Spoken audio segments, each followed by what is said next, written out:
Hi guys, welcome to TISSNET 2023 mock test video. कितने mock test complete करने हैं आपको, क्या प्लानिंग होनी चाहिए एग्जाम के पहले। सो 20th ऑफ फैब का लास्ट डेट लेके चलो कि हाँ 20th फैब तक मैं मॉक लिखूंगा। So after this video surely you will be maximizing your score by 5 to 10 marks. The strategy which I will be giving you, the guidelines which I will be giving you, अगर आप वो follow करते हो तो ठीक है। So those who are struggling in mocks को do watch this video very carefully and yeah, share this to all your friends, those who are targeting for TISNET 23 and want to crack TISNET 2023 exam. So very first, what is your mock score coming up? Let's talk about it. तो ये आपका ladder है, ठीक है। This is what 40, this is what 50 marks, this is 60 marks and this is what 70 plus, ठीक है। So first you tell me in the comment box कि कहाँ पे आप stand कर रहे हो। 40 से 50 के रेंज में आपका स्कोर है, this is the ladder 1। 50 से 60 के बीच में स्कोर है ladder 2, 60 to 70 ladder 3, 70 plus ladder 4, ठीक है। सो अभी तक जितने लोगों ने मॉक लिखा है तो आपको पता होगा कि आपका 2-3 मॉक जो भी आपने लिखा है तो 5-10 मॉक्स लिख लिया है तो क्या स्कोर बन रहा है अपना, ठीक है। सो अपने पास on your manual portal there are 25 mock, ठीक है।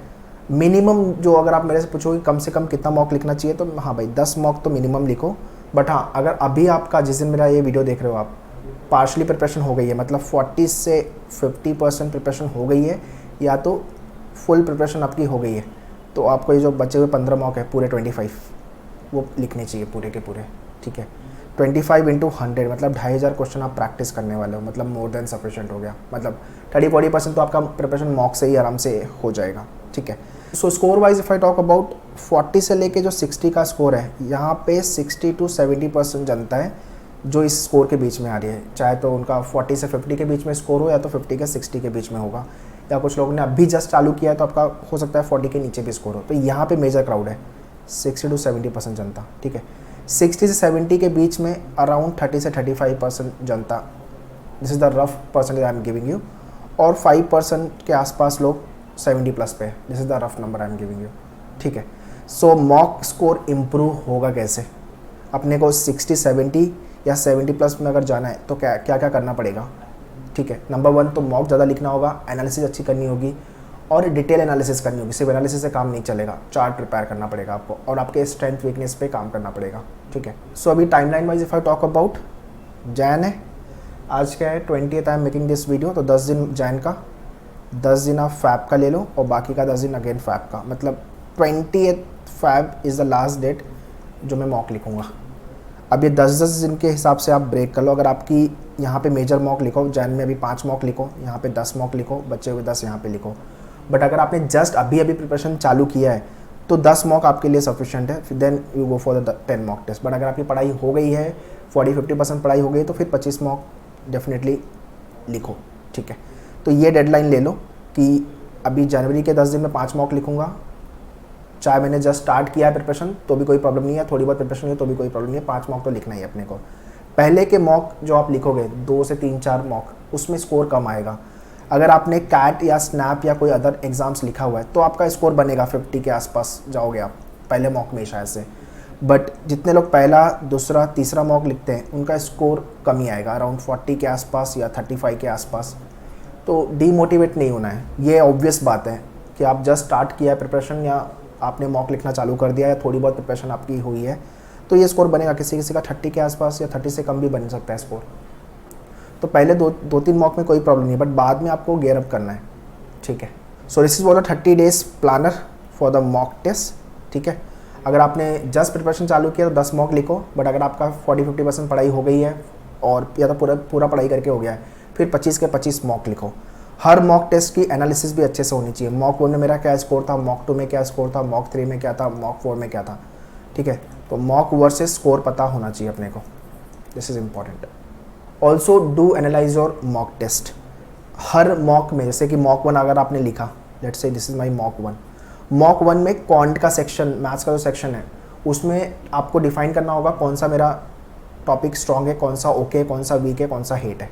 The topic which you can solve, जिस टॉपिक से क्वेश्चन आते हैं मान लो कि उसको आप 30 सेकंड के अंदर सॉल्व कर पाते हो। लेट्स से कि मेरा परसेंटेज वो टॉपिक है, इसमें से कुछ भी आ जाए, किसी भी टाइप का क्वेश्चन आ जाए, मैं 30 सेकंड के अंदर सॉल्व कर लूँगा, उसको स्ट्रॉन्ग में लिस्ट आउट करो, जो टॉपिक आपका अराउंड 60 सेकेंड लग रहा है that is the okay area, ठीक है। तो उसको यहाँ पे लिखो, लेट्स से कि मैंने प्रॉफिट एंड लॉस एग्जाम्पल के लिए लिख दिया है, ठीक है। जिस टॉपिक को आपको 60 से 90 सेकेंड 120 सेकेंड का टाइम लग रहा है, मतलब ये वीक है अपना, लेट्स से कि geometry, and the topic you don't like to solve, don't want to solve, तो वो आपका हेट वाली लिस्ट में आएगा। लेट्स से आपने डाल दिया यहाँ पे नंबर सिस्टम। सो ये आपको हर मॉक में करना है। ये मॉक वन में आपका कॉन्ट हो गया, ऐसे ही आपको इंग्लिश एंड मैथ्स जीके के लिए भी करना है, ठीक है।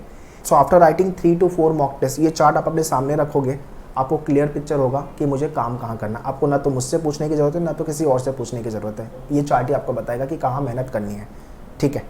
सो मॉक वन और ये चार्ट ऐसा प्रिपेयर होना चाहिए। ये आपका कॉन्ट, ये आपका जीके, ये आपका इंग्लिश, और इसके अंदर कॉन्ट के अंदर strong okay weak hate, strong okay weak hate, ऐसा।